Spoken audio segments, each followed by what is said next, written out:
Қайырлы күн баршаңызға. Бір жасағаннан сәтті шығатын зебра пирогының рецептімен бөліскім келіп тұр. Ортасы толығымен пісіп, үл-бүлдек болып шығады. Алдымен ыдысымызға жұмыртқаны жарып аламыз. Одан кейін үстіне қант салып, миксермен 2 есе аппақ болып көпіргенше миксерлейміз. Үстіне сүтті құямыз, сұйық майды құйып, тағы да 2-3 минуттай миксерлейміз. Оның үстіне разрыхлитель салып, яғни қопсытқыш саламыз да венчиктің көмегімен тек қана бір бағытта араластырамыз.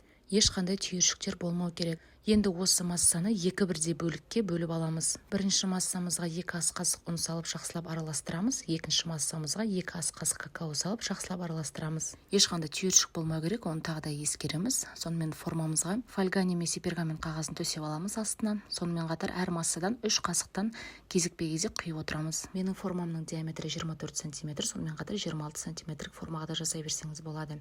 Шпажканың көмегімен осындай үстіне узорлар саламыз. Дайын болған массаны 170 градуста 45-50 минут пісіреміз. Әркімнің пеші әртүрлі, сондықтан пештеріңізге қараңыздар. Пирогымыз дайын болып шықты. Енді формадан аламыз да шайға ұсына берсеңіздер болады.